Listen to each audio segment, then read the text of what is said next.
নমস্কার, জীবনবাণী অনুষ্ঠানে আপনাকে স্বাগত জানাই। কেমন আছেন আপনি?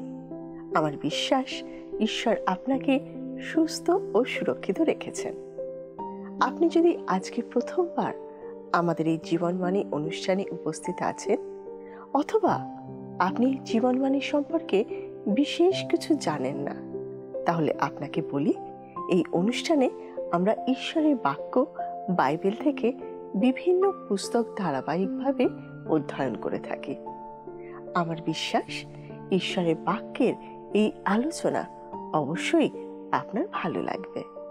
তাহলে আসুন আমরা শুনি ঈশ্বরের বাক্য আজ আমাদেরকে কি শিখাতে চান।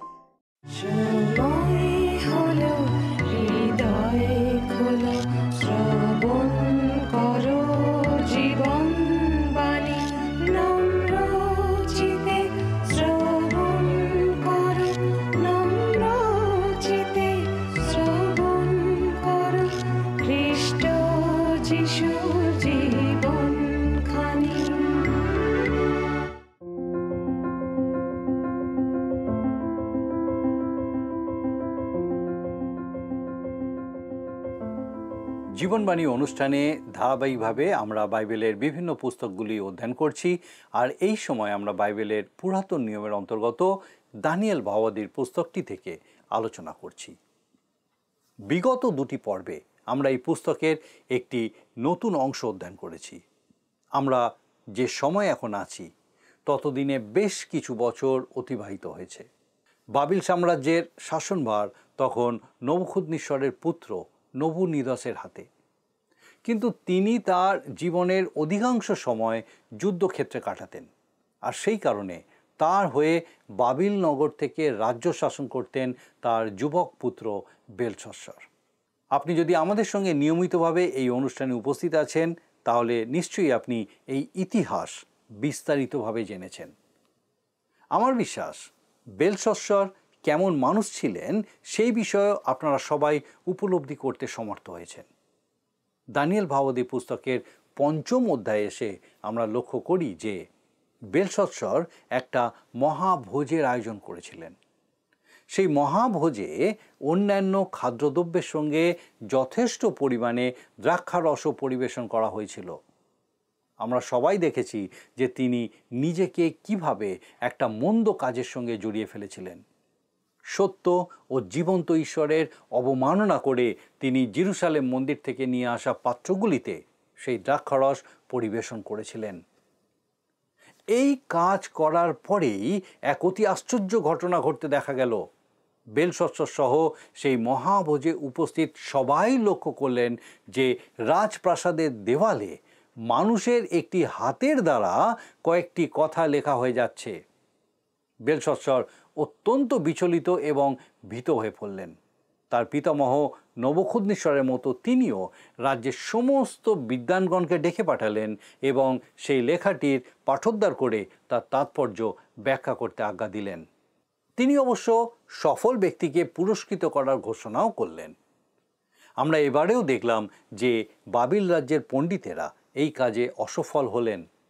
সেই সময় রাজমাতা অর্থাৎ নবুখুদনিসরের পত্নী সেখানে উপস্থিত হয়ে বেলশস্সরকে দানিয়েল ভাওয়াদির কথা বললেন। দানিয়েল সম্ভবত সেই সময়ে আর সক্রিয়ভাবে রাজকার্যে জড়িত ছিলেন না। তিনি রাজসভায় উপস্থিত হওয়ার পরে বেলশস্সর তাকে সেই দেওয়াল লিখন পাঠোদ্ধার করতে অনুরোধ করলেন।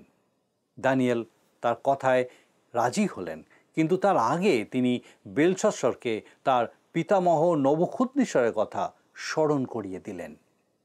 তিনি বললেন যে কিভাবে নবুখুদনিসর তার জীবনে সত্য ও জীবন্ত ঈশ্বরকে গ্রহণ করেছিলেন, কিন্তু বেলশস্সর তেমন কাজ করেননি, বরং তার কার্যের দ্বারা তিনি ঈশ্বরকে অসন্তুষ্ট করেছেন।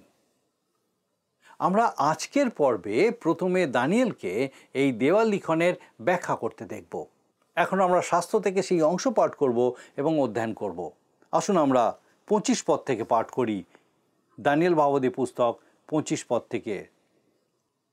লিখিত কথাটি এই, মিনে মিনে তকেল উপার্সিন, গণিত গণিত তুলাতে পরিমিত ও খণ্ডিত।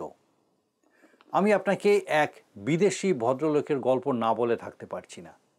তিনি অন্য দেশ থেকে আমেরিকায় এসেছিলেন আর তার মেয়ের অনুরোধেই একটি ইংরেজি ভাষার গির্জায় গেছিলেন।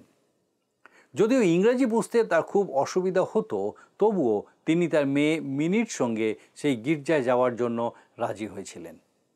দুর্ভাগ্যবশত ঠিক সেই রবিবারই প্রচারক যে পাঠটা বেছে নিয়েছিলেন সেটা ছিল এই দেওয়ালের লেখার কাহিনী, মিনে মিনে তকেল উপরসিন।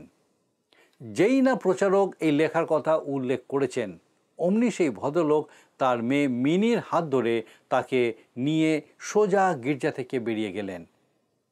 মেয়ে তাকে জিজ্ঞেস করল, বাবা কি হয়েছে, কেন বেরিয়ে এলে? তিনি বললেন, তুমি শুনলে না সেই প্রচারক কি বললেন? এরপর বিদেশি উচ্চারণে সেই লিখিত কথাটা তিনি ইংরেজিতে যা বললেন তার মানে হলো, মিনি মিনি যাও গিয়ে পাদ্রীকে সুড়সুড়ি দাও। যেহেতু তিনি ইংরাজি ভালো বুঝতেন না, তিনি ভেবেছিলেন প্রচারক ওই কথাই বলছেন। তবে এটা বেলশস্সরের দেওয়ালে লেখার আসল ব্যাখ্যা নয়। দানিয়েল এই কথার ব্যাখ্যা দিলেন। ইহার তাৎপর্য এই, আসুন আমরা দেখি ২৬ পদে লেখা আছে, ইহার তাৎপর্য এই, গণিত ঈশ্বর আপনার রাজ্যের গণনা করিয়াছেন, তাহা শেষ করিয়াছেন। মিনে কথাটির অর্থ গণনা বা সংখ্যা, এবং এটি দুবার বলা হয়েছে, গণনা গণনা। এর মানে ছিল ঈশ্বর বাবিল রাজ্যের দিনগুলি গণনা করে ফেলেছিলেন। আজকাল আমরা একটা চলতি কথা বলি, তার দিন গোনা শেষ হয়ে গেছে। আর এটাই হচ্ছে মূল ভাবের সঠিক প্রকাশ। গীতসংহিতা ৯০-এর গীত তার ১২ পদে আমরা পাঠ করি, এই রূপে আমাদের দিন গণনা করিতে শিক্ষা দাও, যেন আমরা প্রজ্ঞার চিত্ত লাভ করি। একমাত্র ঈশ্বরই জানেন আমাদের দিন গণনা কবে শেষ হবে, অর্থাৎ আমাদের পার্থিব যাত্রার অবসান কবে হবে। একটি যুবক ছিল যে আগে কখনো বিমানে যাতায়াত করেনি। একবার তার বন্ধুরা তাকে বিমানে করে বেড়াতে যাওয়ার জন্য উৎসাহিত করছিল, কিন্তু সে কিছুতেই যেতে চাইছিল না, কারণ সে ভয় পেয়েছিল যে বিমান ভেঙে পড়বে। তার বন্ধুরা তাকে বোঝাতে চেষ্টা করলো, তুই কোথায় আছিস সেটা গুরুত্বপূর্ণ না, যদি তোর সময় শেষ হয়ে যায় বা তোর সংখ্যা গোনা শেষ হয়ে গিয়ে থাকে তাহলে সেটা হবেই, সেটা তুই বিমানে থাক বা মাটিতে, কিছু যায় আসে না। কিন্তু যুবকটি বলল, আমার সংখ্যা গোনা হয়ে গেছে বলে আমি চিন্তা করি না। আমি ভাবছি যদি পাইলটের সংখ্যা গোনা হয়ে যায়, যদি সত্যি তাই হয়, তাহলে আমি কিন্তু ওই বিমানে উঠতে চাই না। মিনে মিনে মানে হলো ঈশ্বর বাবিল রাজ্যের দিনগুলি গুণে শেষ করে ফেলেছেন। তিনি প্রতিদিনের প্রতিটি মুহূর্তের হিসাব রাখেন। তিনি আগেই নির্ধারণ করে রাখেন আমাদের জীবনের দৈর্ঘ্য, আর সেটা আমরা কোনোভাবেই পরিবর্তন করতে পারি না। দানিয়েল ভাওবাদী দেওয়াল লিখনের ব্যাখ্যা করে চলেছেন। আমরা আসনের পরের পদটা পাঠ করি, তুলাতে পরিমিত, আপনি তুলাতে পরিমিত হইয়া লঘুরূপে নির্ণীত হইয়াছেন। তকেল কথাটি ওজন করা হয়েছে এই অর্থ বহন করে। ঈশ্বরীয় দাঁড়িপাল্লায় বাবিলকে ওজন করা হয়েছে এবং অযোগ্য বলে বিবেচিত করা হয়েছে। বাবিলের মানুষদের ওজন অপর্যাপ্ত ছিল, তারা অযোগ্য ছিল। ঈশ্বর বাবিলকে একসময় উন্নত করেছিলেন আর এখন তাকে অবনত করবেন। কেন? কারণ বাবিল ঈশ্বরের মানদণ্ডে উত্তীর্ণ হতে পারেনি। আমরা প্রকাশিত বাক্য পুস্তকের ২য় ও ৩য় অধ্যায়ে এশিয়াস্ত ৭টি মণ্ডলী সম্পর্কে পড়ি। সেখানে আমরা প্রভু খ্রিস্ট যিশুকে মণ্ডলীগুলোর প্রতীক দীপবৃক্ষগুলির মাঝখানে দেখতে পাই। তিনি পলিতা পাকান, তেল ঢালেন এবং যেগুলো জ্বলে না সেগুলো নিভিয়ে দেন। তিনি আজকের মণ্ডলীগুলোরও বিচার করেন। ওজন মাপার যন্ত্রে আমাদের মাপা হলে হয়তো দেখা যাবে যে আমরা ৭০ কিলো কি ৮০ কিলো, কিন্তু খ্রিস্ট আমাদের ঐশ্বরীয় তুলাদণ্ডে মেপে দেখেন। আর তিনি সেই মণ্ডলীগুলোর প্রত্যেকটিকে বলেছিলেন, মন ফিরাও, তুমি মানদণ্ড অবধি পৌঁছাতে পারোনি। তিনি আজ আপনাকে আর আমাকে সেই একই কথা বলেন। আমাদের ধার্মিকতা শুধুমাত্র অপ্রতুল নয়, এটি মলিন বস্ত্রের মতো, কেবল তাঁর ধার্মিকতাই পরীক্ষায় উত্তীর্ণ হবে। রোমিও তার ৩ অধ্যায় ২১ এবং ২২ পদ ও ২৩ পদে বলে, কিন্তু এখন ব্যবস্থা ব্যতিরেকেই ঈশ্বর দেহ ধার্মিকতা প্রকাশিত হইয়াছে। আর ব্যবস্থা ও ভাববাদীগণ কর্তৃক তাহার পক্ষে সাক্ষ্য দেওয়া হইতেছে। ঈশ্বর দেও সেই ধার্মিকতা যীশু খ্রিস্টে বিশ্বাস দ্বারা যাহারা বিশ্বাস করে তাহাদের সকলের প্রতিবর্তে, কারণ প্রভেদ নাই, কেননা সকলেই পাপ করিয়াছে এবং ঈশ্বরের গৌরববিহীন হইয়াছে। লক্ষ্য করুন, ঈশ্বর মনুষ্যজাতির কার্য পরিমাণ করেন। খণ্ডিত, আপনার রাজ্য খণ্ডিত হইয়া মাদীয় ও পারসিক দিগকে দত্ত হইল। 28 পদ। এখন বাবিল রাজ্যকে বিভক্ত করে মাদীয় ও পারসিকদের দিয়ে দেওয়া হবে, অর্থাৎ সোনার মাথাটি সরিয়ে ফেলা হবে। এখন রূপার হাত দুটো স্থাপন করার সময় হয়েছে। ঈশ্বরই হচ্ছেন পৃথিবীর সাম্রাজ্যগুলোর সর্বময় কর্তা। জিএসকেল ভাওবাদী বলেছিলেন, আমি বিপর্যয় বিপর্যয় বিপর্যয় করিব, যাহা আছে তাহাও থাকিবে না, যাবৎ তিনি না আইসেন, যাহার অধিকার আমি তাহাকে দিব। জিএসকেল ভাওবাদী পুস্তক 21 অধ্যায় 27 পদ। যতক্ষণ না খ্রিস্ট আসেন, ঈশ্বর সাম্রাজ্যগুলোকে পাল্টাতে থাকবেন। আর আমার মনে হয় তিনি এই কাজ খুব ভালোভাবেই করছেন। আমার মনে আছে কয়েক দশক আগে মুসোলিনি, হিটলার আর স্তালিন এই পৃথিবীর জন্য আতঙ্কজনক ছিল, কিন্তু আজ তারা কেউই নেই। ঈশ্বর এখনও কর্তৃত্ব করছেন, আর খ্রিস্টই হচ্ছেন সেই বিনা হস্তে খনিত এক প্রস্তর। দানিয়েলের 2 অধ্যায় 34 পদে আমরা দেখেছি, যিনি একদিন এখানে নিজের রাজ্য প্রতিষ্ঠা করবেন। দানিয়েল দেওয়াল লিখনের ব্যাখ্যা করার পর বেলশস্সর তার জন্য কি করলেন, আসুন আমরা 29 পদে লক্ষ্য করি। 29 পদে লেখা আছে, তখন বেলশস্সরের আজ্ঞায় দানিয়েল বেগুনিয়া বস্ত্রে বস্ত্রান্বিত হইলেন ও তাহার কণ্ঠে সুবর্ণের হার দেওয়া গেল, এবং তাহার বিষয়ে এই কথা ঘোষণা করে দেওয়া হইল যে তিনি রাজ্যে তৃতীয় কর্তা হইলেন। আবার লক্ষ্য করুন, এখানে বলা হয়েছে রাজ্যের তৃতীয় কর্তা। দানিয়েলের পুস্তকটি কতটা নির্ভুল। নবুনিদুস ছিলেন আসল রাজা, আর নবুখুদনেছরের নাতি বেলশস্সর ছিলেন দ্বিতীয় শাসক। আমরা এবারে এই অধ্যায়ে পরের অংশে আসব, যেখানে আমরা বাবিল সাম্রাজ্যের পতন দেখব। সেই রাতেই এই বিষয়টা পূর্ণ হয়েছিল। আসুন আমরা 30 ও 31 পদ পাঠ করি। সেই রাত্রিতে কলদীয় রাজা বেলশস্সর হত হন। পরে মাদীয় দারিয়াবস রাজ্যপ্রাপ্ত হন, তখন তাহার প্রায় 62 বৎসর বয়স হইয়াছিল। ঠিক এই মহাভোজের সময়ই মাদীয়রা বাবিলের প্রাচীরের নিচে, যেখানে খালের জল প্রবাহিত হতো, সেখান দিয়ে অগ্রসর হচ্ছিল। যেমন আমি আগেই উল্লেখ করেছিলাম, সেই নগরের প্রাচীরের নিচ দিয়ে একটি খাল বয়ে যেত, আর সেটা নগরের মধ্যে জল প্রবাহিত করত।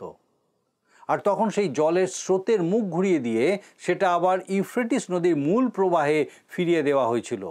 গোব্রিয়াস নামের এই ব্যক্তি তার সেনাবাহিনী নিয়ে নগরের ভিতর দিকে অগ্রসর হচ্ছিলেন, যেখানে রাজপ্রাসাদ অবস্থিত ছিল।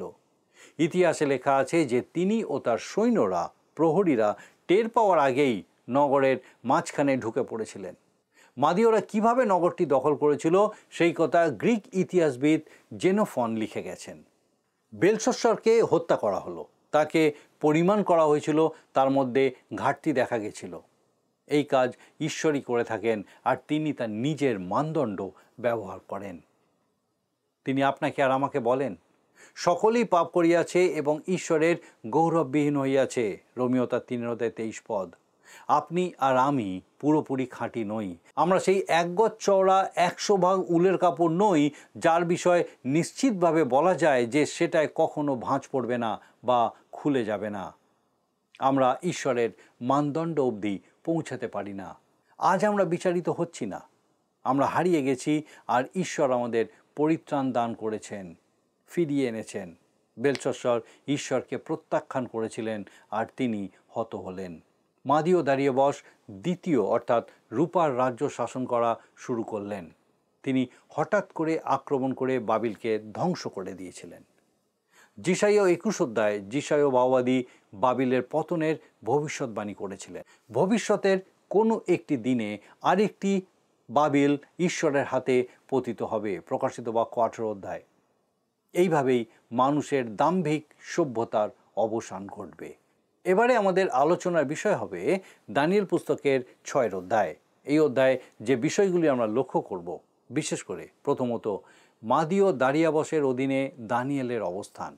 দ্বিতীয়ত, দানিয়েলকে বিনষ্ট করার চক্রান্ত। তৃতীয়ত, সিংহের খাতে দানিয়েল। আর চতুর্থ, দানিয়েলের উদ্ধার। পঞ্চম বিষয় আমরা দেখব দানিয়েলের সমৃদ্ধি এবং দারিয়াবশের আজ্ঞা।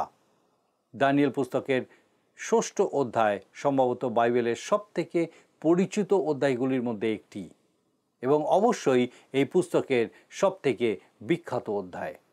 এটি হলো সিংহের খাতে দানিয়েলের ঘটনার বিবরণ। আপনি কি একবারও ভেবে দেখেছেন যে দানিয়েল সিংহের খাতে মাত্র একটি রাত কাটিয়েছিলেন, কিন্তু তিনি প্রায় সারা জীবন তার 17 বছর বয়স থেকে প্রায় 90 বছর বয়স পর্যন্ত অবিশ্বাসী রাজাদের প্রাসাদে বসবাস করেছিলেন। ওই রাজপ্রাসাদে বাস করা ছিল সিংহের খাতে এক রাত কাটানোর থেকে অনেক বেশি বিপজ্জনক। সিংহরা তাকে স্পর্শ করতে পারেনি। কিন্তু অন্যদিকে নবুখুদ্নেসর, নবুনিদুস, বেলশস্সর, মাদীয় দারিয়াবশ ও কোরস, যারা কেউই সত্য ঈশ্বরকে বিশ্বাস করতেন না, তাদের প্রাসাদে বাস করা দানিয়েলের পক্ষে সবসময় বিপজ্জনক ছিল। তবু তিনি তাদের মধ্যে কয়েকজনকে জীবন্ত ও সত্য ঈশ্বর সম্পর্কে শোনার সুযোগ করে দেওয়ার সৌভাগ্য লাভ করেছিলেন। দানিয়েল মাত্র এক রাত সিংহের গুহায় কাটিয়েছিলেন।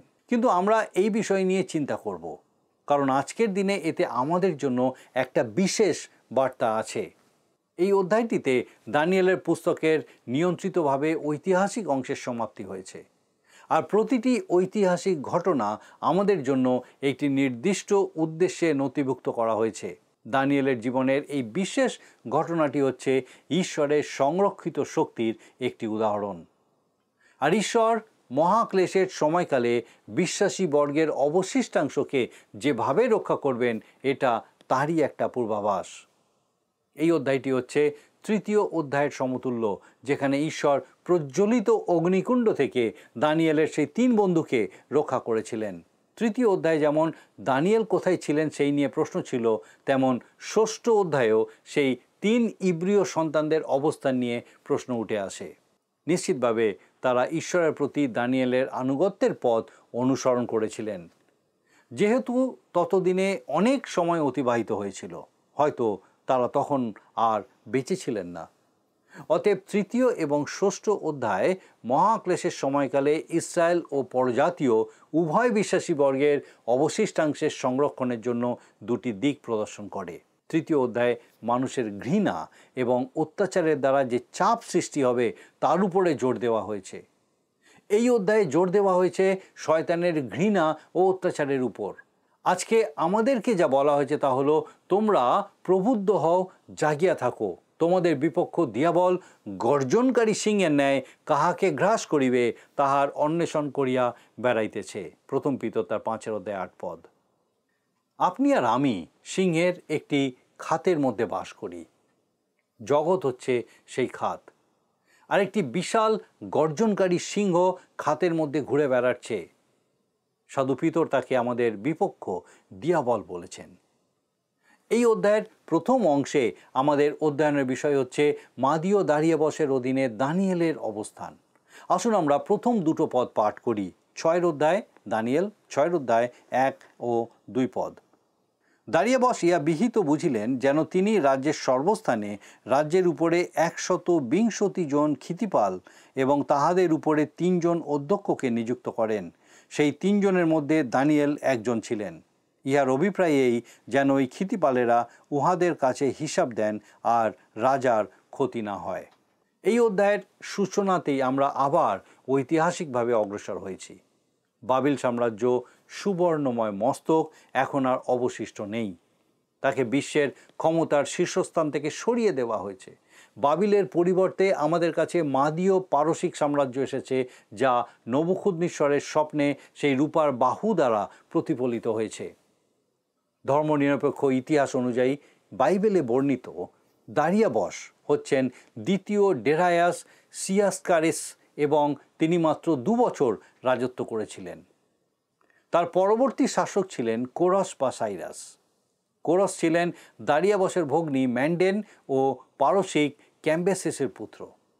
এই বৈবাহিক সম্পর্কই সাম্রাজ্যটিকে একত্রিত করে মাদীয় পারসিক সাম্রাজ্যে পরিণত করেছিল। যা তখন বিশ্বকে শাসন করা শুরু করেছিল। যদিও আমরা আরেকটি সাম্রাজ্যে প্রবেশ করেছি, তবু আমরা দানিয়েলকে মাদীয় দারিয়াবসের অধীনে প্রধানমন্ত্রীর পদে দেখতে পাই।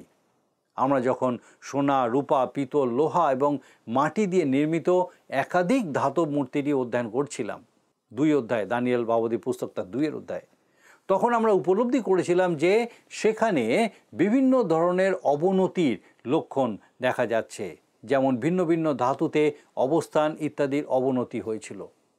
এখানে আমরা দেখতে পাচ্ছি যে নবুখুদনিসরের সাম্রাজ্যের তুলনায় এই সাম্রাজ্যের নিকৃষ্টতা স্পষ্ট ছিল। নবুখুদনিসরের শাসন স্বৈরতান্ত্রিক ও সর্বোচ্চ ছিল। তিনি কারোর সাথে কর্তৃত্ব ভাগ করতেন না। দারিয়াবসের 120 জন খিতিপাল ছিলেন, যারা তার সঙ্গে দায়িত্ব ও নেতৃত্ব ভাগ করে নিয়েছিলেন। তাদের উপর দারিয়াবস 3 জন অধ্যক্ষকে নিযুক্ত করেছিলেন, যারা খিতিপালদের ও রাজার মধ্যে মধ্যস্থতার কাজ করতেন। সুতরাং দায়িত্ব ও শাসনভার অনেকের মধ্যে বন্টন করা হয়েছিল। আমাদের বলা হয়েছে যে এই 3 জন অধ্যক্ষ, যাদের মধ্যে দানিয়েল একজন ছিলেন, এই পদপ্রাপ্ত হয়েছিলেন যাতে রাজার ক্ষতি না হয়। এটা ইঙ্গিত করে যে এই অধ্যক্ষদের কাজ ছিল খিতিপালেরা যেন রাজাকে কোনোভাবে ঠেকাতে বা দুর্বল করতে না পারে তা নিশ্চিত করা। দানিয়েল এই 3 অধ্যক্ষদের মধ্যে প্রধান ছিলেন। আমার ধারণা তখন তার বয়স ছিল প্রায় 80 বছর। আসুন আমরা এরপর 3 পদটা পাঠ করি। 3 পদ। সেই দানিয়েল অধ্যক্ষগণ খিতিপালগণ হইতে বিশিষ্ট ছিলেন, কেননা তাহার অন্তরে উৎকৃষ্ট আত্মা ছিল, আর রাজা তাহাকে সমুদয় রাজ্যের উপরে নিযুক্ত করিতে মনস্থ করিলেন। দানিয়েল যে কেবল অধ্যক্ষদের মধ্যে বরিষ্ঠ ছিলেন তা নয়, তিনিই ছিলেন সর্বোচ্চ মর্যাদা সম্পন্ন। এখানে যে বলা হয়েছে তার অন্তরে উৎকৃষ্ট আত্মা ছিল, তার মানে দানিয়েল ছিলেন একজন আত্মায় পূর্ণ মানুষ। তার প্রতি রাজার এতটাই আস্থা ছিল যে তিনি দানিয়েলকে নিজের ঠিক পরেই অবস্থান ও ক্ষমতায় বসিয়েছিলেন। এই পর্বের শাস্ত্র অধ্যয়ন আজ আমরা এখানেই শেষ করব। শেষ করার আগে আসুন আমরা আমাদের আজকে কোন কোন বিষয়গুলো বিশেষভাবে দেখলাম সেগুলো আরেকবার দেখে নিই। প্রথমত, বেলশস্সরের অনুরোধ রক্ষা করে দানিয়েল দেওয়ালের লিখন পাঠ করে সেটা ব্যাখ্যা করলেন। তিনি বললেন যে দেওয়ালে এটাই লেখা হয়েছে যে বাবিল রাজ্যের দিন শেষ হয়ে গেছে। তাকে ঈশ্বরীয় তুলাদণ্ডে বা দাঁড়িপাল্লায় পরিমাণ করে দেখা গেছে যে সে অযোগ্য, আর সেই কারণে ঈশ্বর বাবিল সাম্রাজ্যের হাত থেকে কর্তৃত্ব ছিনিয়ে নিয়ে মাদীয় পারসিক সাম্রাজ্যকে দান করেছেন। দ্বিতীয়ত, সেই রাতেই মাদীয়রা এসে বাবিল নগর অধিগ্রহণ করল। বেলশস্সরকে হত্যা করা হলো এবং তার স্থানে মাদীয় দারিয়াবস রাজা হলেন। তৃতীয়ত, বাবিল রাজ নবুখুদনিসর যেভাবে নিজের কর্তৃত্বে রাজ্য শাসন করতেন, মাদীয় দারিয়াবস কিন্তু সেইভাবে করলেন না। তিনি তার সমগ্র রাজ্য 120 জন খিতিপালের অধীনে বন্টন করে দিলেন এবং তাদের উপরে 3 জন অধ্যক্ষকে নিযুক্ত করলেন। সেই 3 জন অধ্যক্ষের প্রধান রূপে দানিয়েলকে নিযুক্ত করা হলো। আমরা আমাদের আগামী পর্বে দেখব যে এই খিতিপালেরা কিভাবে বৃদ্ধ দানিয়েলের বিরুদ্ধে চক্রান্ত করলেন। আসুন আমরা এখন প্রার্থনায় যাব, আর আমি চাইব আপনি আমার সঙ্গে প্রার্থনায় যোগ দিন। আসুন প্রার্থনা করি। করুণাময় পিতা, তোমার ধন্যবাদ, তোমার স্তুতি করি, গৌরব করি প্রভু, যে তোমার জীবন্ত বাক্য আমাদের পথ দেখায়। এবং পিতাকে ধন্যবাদ দিই যে আজকে আরেকবার তোমার জীবন্ত বাক্যের মধ্যে দিয়ে আমাদের দেখতে সাহায্য করলে কিভাবে তুমি তোমার নির্পিত ব্যক্তিকে ধরে রাখো, কিভাবে তাকে তোমার নির্পিত সময় তুমি উচ্চীকৃত মহিমান্বিত করো, কিভাবে সদা সর্বদা তোমার পবিত্র আত্মার সুরক্ষা তার সঙ্গে থাকে।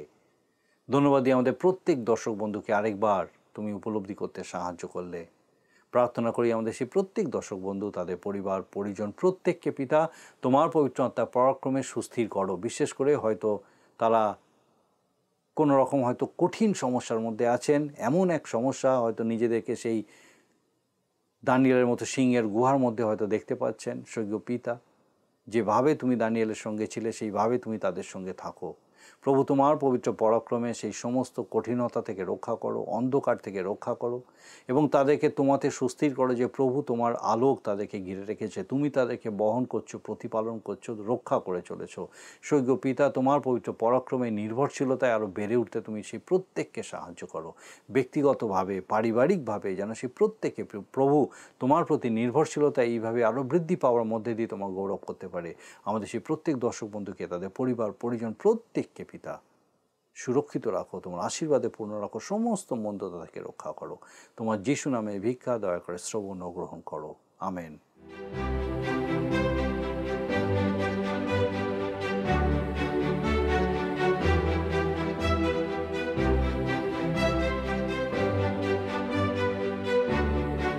বন্ধুরা, আজকের বাক্য নিশ্চয়ই আপনার জীবনে এক নতুন আনন্দ যোগ করেছে। আপনি যদি আমাদের এই অনুষ্ঠান বা পুরাতন সম্প্রচারগুলি আবারও দেখতে চান, তাহলে আমাদের অফিসিয়াল ইউটিউব চ্যানেলটি সাবস্ক্রাইব করুন। ভালো লাগলে ভিডিওটি লাইক করুন এবং আপনার বন্ধু বান্ধবদের সাথে শেয়ার করুন। আর অবশ্যই আপনার মতামত কমেন্ট সেকশনে জানান।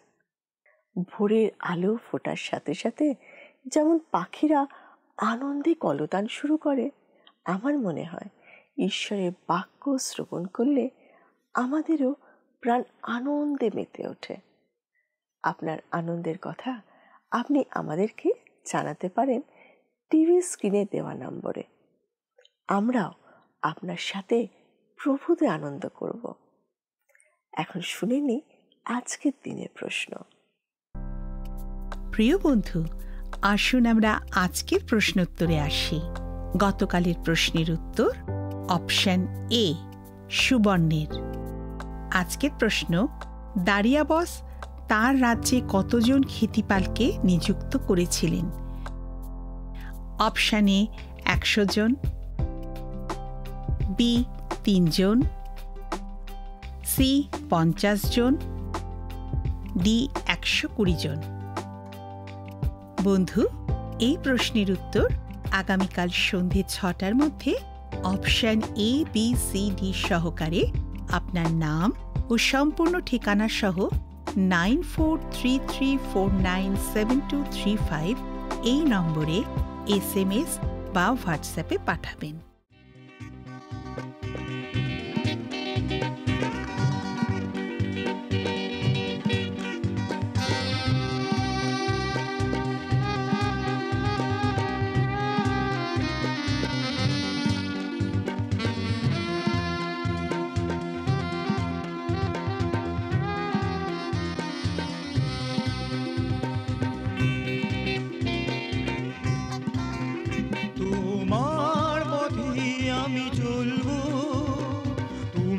সত্য বলে জেনেছি, তোমার বাক্য আমি বলবো, তাই তো আমি আজ এসেছি, তোমার পথে আমি চলবো।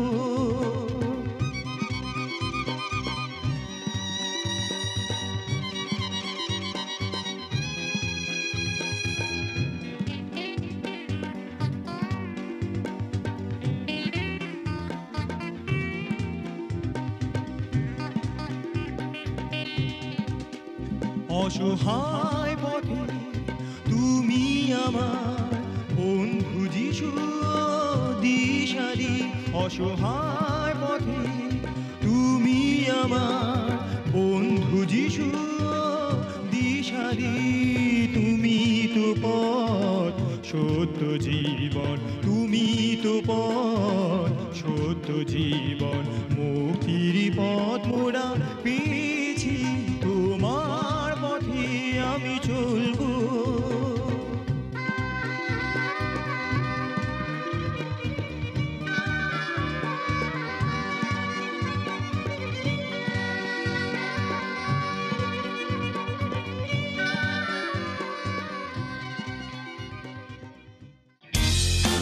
যদি আপনার এই অনুষ্ঠান ভালো লেগে থাকে তাহলে এই নম্বরে একটি মিসড কল করুন, তাহলে আপনি পরের বারে বিজয়ী হতে পারেন।